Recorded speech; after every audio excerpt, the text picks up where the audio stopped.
This is the case of Barshay Wilson. If you want to know more about this case and the mysterious circumstances surrounding his murder, please continue watching.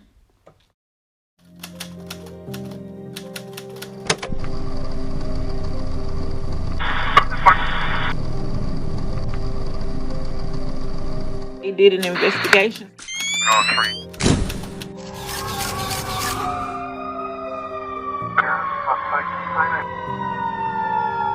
Authorities executed a search warrant.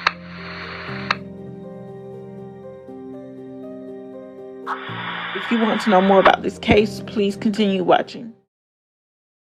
At the time of his disappearance, Barshay Wilson was 25 years old, and what makes this case so unbelievable is that he went missing the night before his graduation, and that should tell you that something in this case is very unusual and out of order.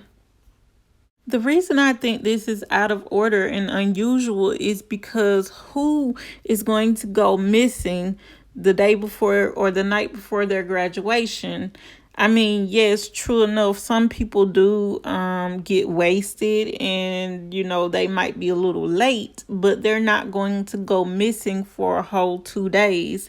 And in Barshay Wilson's case, that is exactly what happened, and now his family knows some of what happened to him and why he went missing. The events that led up to Wilson's disappearance were very unusual and out of character for him, and then the police got involved and they issued a citywide watch for him that entire weekend. And Barshay's mother said that before he left, he told her he was going to a party.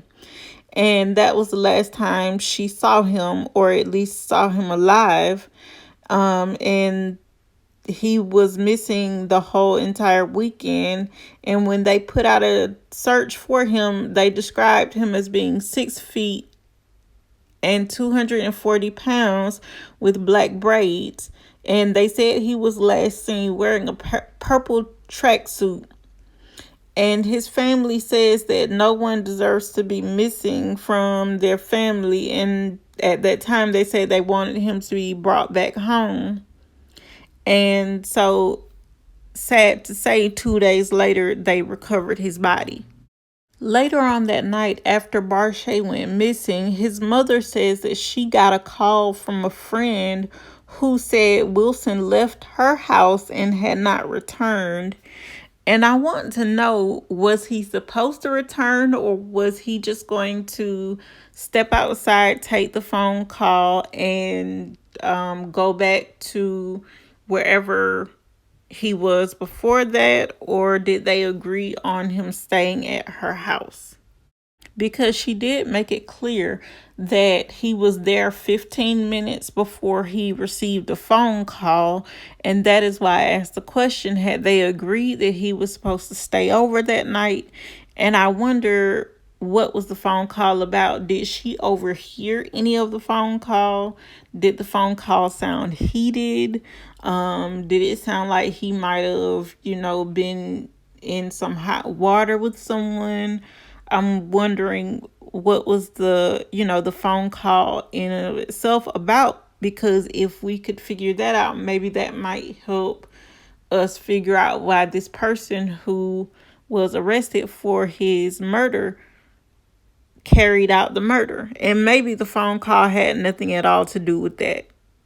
The man that has been arrested for and charged with Barshay's murder is 22-year-old Vincent Patterson, and he has been charged with first-degree murder in the death of Barshay Wilson, as well as concealing and tampering with evidence. Police officers responded to a fire about 90 minutes after Wilson walked out of the home that the party was being held at on Green Street. And that is when the police, when they reported to the fire, they found a 2015 Chevrolet Camaro belonging to someone else and Wilson's Tennessee state ID. Now, why would you have this person's or anybody else's ID on you and that person is not, or in your possession or in your car, and that person is not with you?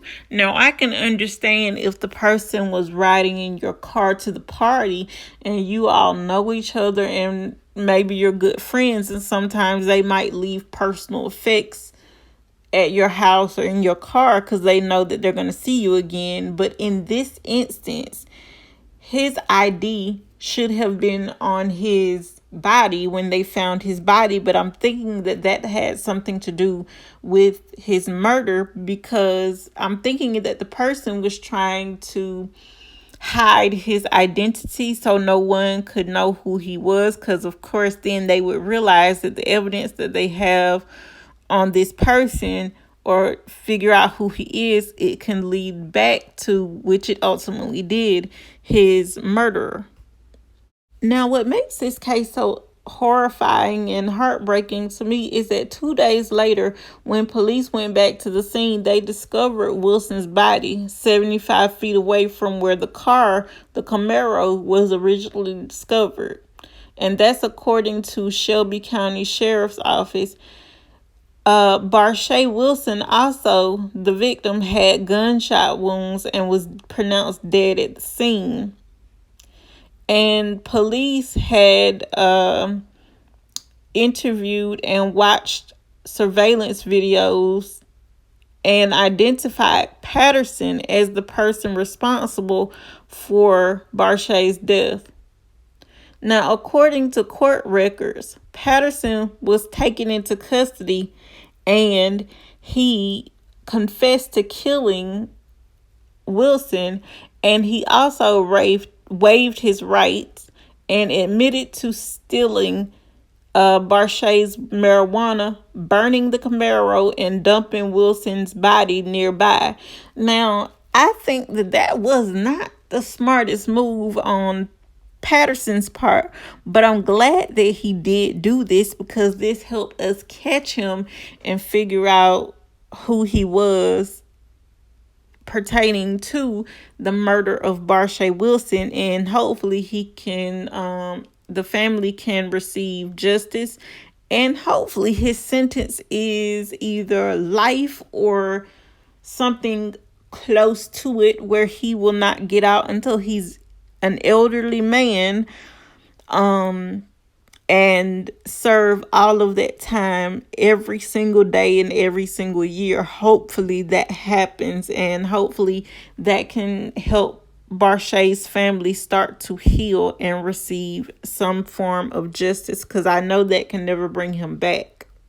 And the sad part about it is that this man was in college, and not only was he in college, he was 2 days away from graduating from the University of Memphis, and somebody who was either jealous or just wanted some easy drugs decided to take this man's life, and he didn't even get to walk across the stage to receive his college degree.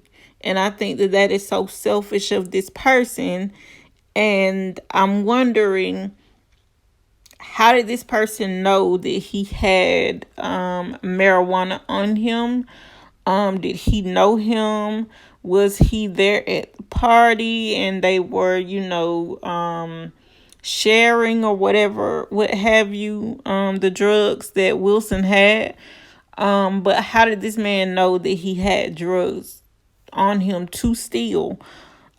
So that is my question. And either way it goes, like I said, I hope his family receives justice in some form.